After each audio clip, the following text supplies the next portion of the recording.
කතාව මට කිව්වේ ජයන්ත කියලා මං අඳුරන පුද්ගලයෙක්. ඉතින් ජයන්ත කියන්නේ කලින් ටවුන් එකේ ෆැක්ටරි එකක වැඩ කරලා ඊට පස්සේ එකකින් මොකක් හෝ හේතුවක් හින්දා අයින් වෙලා දැනට එයාලගේ හන්දියේ පාර්කේ ට්‍රීවිල් එකක් හයර් කරන එකයි. ඉතින් මේක තමයි ජයන්තගේ ජීවිකාව වෙලා තියෙන්නේ. කොහොම හරි ඉතින් එතේම පාර්ක් එකට ගිහිල්ලා රෑ 9-10 වෙනකම් වගේ ජයන්ත හයර් කරනවා. හන්දියේ ඉඳන් ගම ඇතුළට එන හයර් හැරෙන්න මිනිහට තව දුර හයර් එහෙම සෙට් වෙලා තියෙනවා. ඔය වගේ දවසක් ජයන්තට හයර් එකක් ඇවිල්ලා තිනවා ටිකක් දුර එකක්. බලංගොඩ පැත්තට එන්න. පාර්ක් එකෙන් යද්දි වෙලාව රෑ 7:00 විතර තමයි මට කිව්වේ. හරියටම රෑ 12 වෙලා තිනවා ඒ හයර් එක ගියායව බස්සලා එන්න. කොහොම හරි ආපහු එන්න හදද්දී ඒ හයර් එකට ගිය කට්ටිය කියලා තිනවා ඒ දාරයට නැවතිලා දෙයට පිටත් වෙන්න කියලා. නොදන්න තැන් වල කොහොමද ජයන්ත ඉන්නේ කැමති නැහැ. ඒක හන්දා කමක් නැහැ ගෙදර යන්නම් අම්මා විතරයි ඉන්නේ කියලා එහෙම යන්න පිටත් වෙනවා. බලංගොඩ ටවුන් එකෙන් නයිට් කඩේකට ගිහිල්ලා එකෙන් රැයට කාලා බුලත් පිටකුත් අරගෙන හොඳ වීටකුත් අපාගෙන තමයි ජයන්ත දැන් වාහනේ ඇවිල්ලා තියෙන්නේ. ඔහොම ඉතින් කිලෝමීටර් 5ක් විතර ආවට පස්සේ ටිකක් පාළු පාරියක් සෙට් වුණාලු. ගෙවල් තියෙන්නේ ටිකක් දුරින් වගේ. පාරේ ලයිට් කණුවල තිබ්බ බල්බ් එහෙම හරියට මේ කණාම දිරිලිය වගේ එළිය. ඒව තරම්වත් එළියක් නෑ. ඒ හරියම කනත්තකුත් තිබිලා තියෙනවා. ඉතින් ඒකත් පහු කරගෙන එනකොටම වගේ ඉස්සරහා බස් ස්ටෑන්ඩ් මේ බස් වලට තිබිලා තියෙනවා. මේ එතන පහු කරනවත් එක්ක මේ ළඟ ඉඳලා වාහනේට ගෑනු කෙනෙක් අත දාලා තියෙනවා. ජයන්ත එකපාරටම කියලා දෙනවා මල හත්තිලව්වයි මේ රෑ මොකද මෝහිනීද කියලා. ඉතින් ජයන්ත ඒක ඉබේම තමයි කියවලා දෙන්නේ. මගේ අරලා ගියොත් ඉතින් මෝහිනීගෙන් උඹට බේරුමක් ඉන්නේ නැහැ කියලා ජයන්තගේ හිත දැන් කියනවලු. ඒ හින්දාම ජයන්ත කරලා තින්නේ ඒ ටීවිල් එක නිතරම නතර කරලා. ටික වෙලා බලාගෙන හිටියත් වාහනේට නගින කෙනෙක්වත් නගින බවක්වත් කවුරු පේන්නවත් නැල්ලු. ඉතින් ජයන්ත හිතාගෙන ඉන්නේ යාගේ හිතේ මෙවිච්ච දෙයක් වෙන්නේ නැති කියලා. එයා ආයේ ඉස්සරහට දැන් ටීවිල් එක එන්න ගත්තලු. ඉතින් මේ වෙච්ච දේ ඒ දේ ගැන අමතක කරලා තව ටික දුරක් දැන් ඉස්සරහට ආවා. ඒ ඉස්සරහට එද්දී ඉස්සරහ දිනවල තුම්මන් හන්දියක්.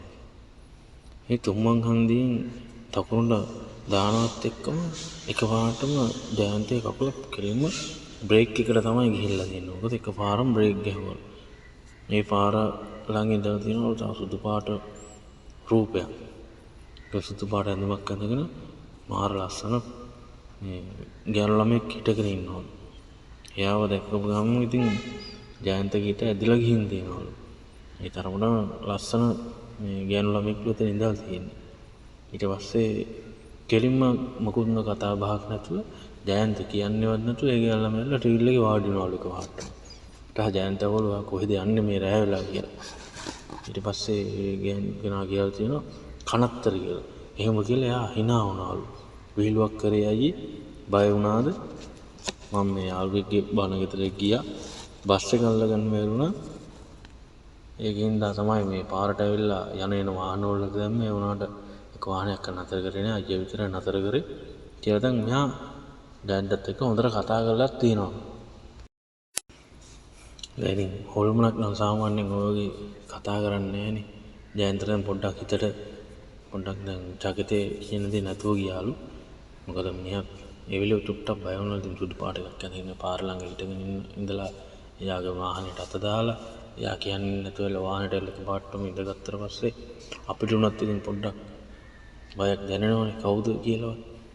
ඊට පස්සේ දැන් කතා කරපු හින්දා එයාගේ හිතේ තිබ්බේ බය පොඩ්ඩක් දැන් නැතුව ගියා. ඊට පස්සේ එහෙමද කියලා ජයන්තත් ඉතින් හිනාවක් දාගෙන දැන් වීල් එක ආයෙ ලොන්න ගත්තා. ඊට පස්සේ එයා මගදී අහලා තියෙනවා නංගි කොහෙටද යන්නේ කියලා. ඊට පස්සේ එයා කියලා තියනවලු අපේ ගෙවල් නම් තියෙන්නේ මේ ලුණුගම තව ඉස්සරහා තියෙන්නේ. බැලලා තව ටික දුරයි යන්න ඕනේ අයියේ. මේ ඉතින් තව ටිකක් ඉස්සරහින් මේ එයාව දාලා යන්න කියලා. ඊට පස්සේ යන ගාම කොහොමද මිනිහා රයිට් කරනකොට ඉතින් බල්ලා තියෙනවා. හරියටි එලියක් නැති හින්දා ඉතින් දෙයක් පෙන්නලා නැහැ.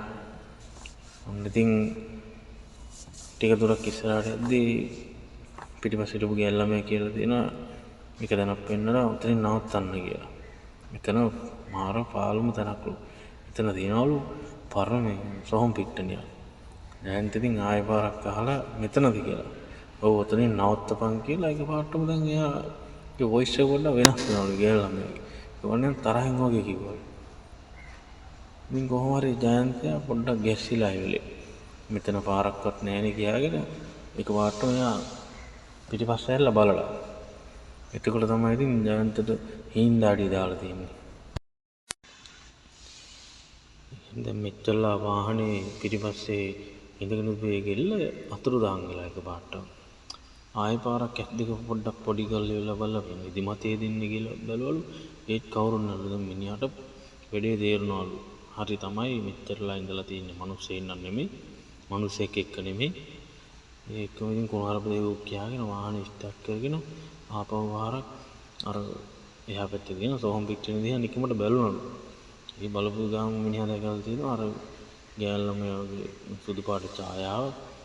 ඒ කනත් දිහාවට නිකන් පාවෙලා ඇවිදිනවා වගේ නෙමෙයි. නිකන් අර පාවෙලා යනවා වගේ දැකලා තියෙනවා. දෙයිය බුදුන්ට දන්න කියන ගාථා කිය දැන් මිනිහා පිස්සුවෙන් වගේ කොහොම හරි ඉතින් බය වෙලා වාහනේ මග වැටෙන්නේ නැතුව වාහනෙම ගෙදරට ඇවිල්ලා තියෙනවා. කොහොම හරි ඒ ඇවිල්ලා පහෝදා උදේ ඉඳන් මිනිහට දැන් සහලවල වුණ හැදිලා තියෙනවා. ඊට පස්සේ ගෙදර කට්ටිය එළිවිලා පන්සල් ලොකු ආමුදුර ගෙදර වඩම්මලා පිරිත් නූලක් එහෙම දැම්මලා පස්සේ තමයි ඔන්න ජයන්තයාගේ උණ බහලා තියෙන්නේ. ඉතින් ඔන්න විදිහට තමයි ඒ කතාව වෙලා දෙන්නේ. දැන් පස්සේ ජයන්ත දැන් තාමත් තෙල් රස්සාව කරනවා. එයා එතනින් පස්සේ රෑ 10න් පස්සේ කොච්චර දුර හයරයක් ආවත් ළඟට හයරයක් ආවත් මිනිහා 10න් පස්සේ මේ යන්නේ නැහැ හයර. කියන්නේ 10න් පස්සේ ගෙදරින්වත් එළියට බහින්නේ. ඒ තරමටම ඒ සිද්ධිය මිනිහාගේ හිතේ තාමත් තියෙනවා කියලා මට කිව්වා.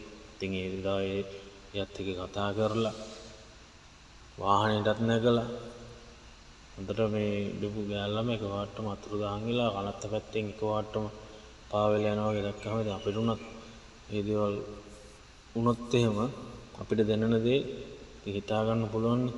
කොහොම හරි ඉතින් අපි හැබැයින් මේ වගේ අත්දැකීම් වලට මුහුණ දීලා නැතත් සමහර චිත්‍රපටිවල එතකොට රූපවාහිනී වැඩසටහන් වල පවා මේ රසවත් කරන්න මෝහිනී කියලා ගොඩක් චරිතේ දායක වෙලා තියෙනවා. ඒ වගේම තමයි මෝහිනීව දැකපු අය ඉන්නවනම් එතකොට ඒ වගේ කතා අහලා තියෙන අය ඉන්නවනම් අපිට කියන්න අපේ channel එකේ අපි හරිම ආසාවෙන් බලන් ඉන්නේ මේ වගේ ඔයාලට යම් කිසි දේවල් අద్భుත සිදුවෙන් ඒ වගේ දේවල් වලට බය වෙලා තියෙනවනම් ඒ වගේ දේවල් මුහුණ දීලා තියෙනවනම් අනිවාර්යෙන්ම අපේ channel එකත් එක්ක එකතු වෙලා ඒවා බෙදා හදා ගන්න.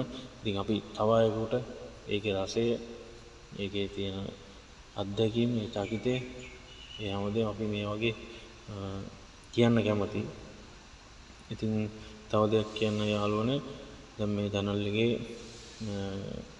මෙතන ඉඳන් මම පටන් ගන්නෙ දැන් කලින් මම වීඩියෝ කරා සාමාන්‍යයෙන් එක විදිහට හඬ ගවලා වොයිස් දාලා කතාව එවෙල යන විදිහට. ඉතින් දැන් මම හිතාගෙන ඉන්නේ අපි එදිනදා මේ කතා කරන විදිහ තින්නේ අන්න ඒ විතරේ. කියන්නේ අපි කායෙන් හරි හොල්මන් කතාවක් අහන්නේ අන්න ඒ විදිහට ඔයාලට ඉදිරිපත් කරන්න තමයි මම හිතාගෙන. මොකද ඒක මට හිතෙනවා අර හඬ ගවන එකට වැඩිය ලොකු මේ 아무තු දෙයක් ඔයාලට ලැබෙයි කියලා.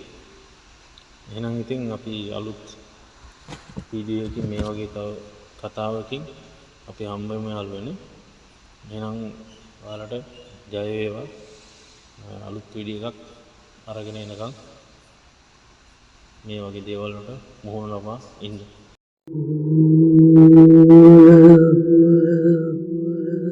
Mm-hmm.